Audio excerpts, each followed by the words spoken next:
ಊರು ಬಿಟ್ಟಿದ್ದಾಯ್ತು, ಸಂಕಲ್ಪ ಮಾಡಿದ್ದಾಯ್ತು. ಇನ್ನು ಯಾವುದೇ ಕಾರಣಕ್ಕೂ ಹಿಂದಕ್ಕೆ ಹೆಜ್ಜೆ ಇಡಬಾರ್ದು ಅಂತ ತೀರ್ಮಾನ ಮಾಡಿಬಿಟ್ಟಿದ್ದೀನಿ. ಆಯ್ತು, ನಾನು ಯಾವತ್ತೂ ಇಲ್ಲಿವರೆಗೂ ನಿನ್ ಮಾತು ಇಲ್ಲ ಅಂತ ಹೇಳಿಲ್ಲ. ನೋಡೋಣ, ಎಲ್ಲ ದೈವೇಚ್ಛೆ, ಏನಾಗುತ್ತೋ ಏನೋ.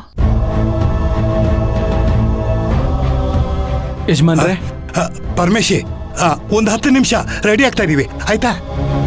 ಅದಲ್ಲ ಯಜಮಾನ್ರೆ, ಅದು ಟಿಕೆಟ್ ಇವತ್ತು ಸಿಕ್ಕಿಲ್ಲ, ನಾಳೆಗೆ ಬುಕ್ ಆಗಿದೆ.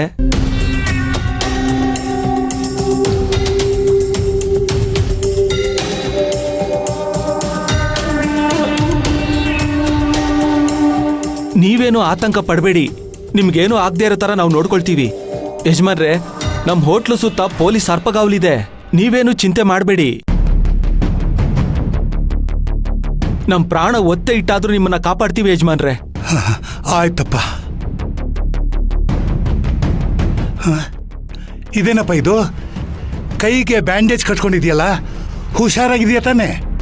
ಇದೆಲ್ಲ ಸಣ್ಣ ಏಟ್ ಯಜಮಾನ್ರೆ, ಹುಷಾರಾಗಿದ್ದೀನಿ. ಇದೆಲ್ಲ ನಮ್ಗೆ ಮಾಮೂಲಿ. ಏನಪ್ಪ, ನಿನ್ನೆ ಬಂದಿದ್ರಲ್ಲ, ಅವ್ರು ಯಾರು ಅಂತ ಗೊತ್ತಾಯ್ತಾ? ಪೊಲೀಸ್ನವ್ರಿಗೆ ನಾವು ಪ್ರತಿಯೊಂದು ವಿಷಯನೂ ಕೂಡ ಹೇಳಿದ್ದೀವಿ. ಅವ್ರು ಹೇಗಾದರೂ ಮಾಡಿ ಪತ್ತೆ ಹಚ್ತಾರೆ. ಅವ್ರು ಹಾಗೆ ತಪ್ಪಿಸ್ಕೊಳ್ಳೋಕ್ಕೆ ಸಾಧ್ಯನೇ ಇಲ್ಲ. ಹೌದಪ್ಪ, ಏನೋ ನೀವಿಬ್ರು ನಮ್ಮ ಜೊತೆ ಇರೋದಕ್ಕೆ ನಾವು ಜೀವಂತವಾಗಿದ್ದೀವಿ.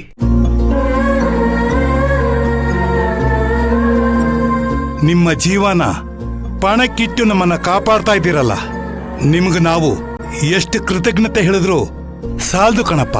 ಯಜಮಾನ್ರೆ, ಇದು ತುಂಬಾ ದೊಡ್ಡ ಮಾತು. ಅದು ನಮ್ ಕೆಲ್ಸ. ನಮ್ಗೆ ನಿಮ್ ಸೇಫ್ಟಿ ಮುಖ್ಯ.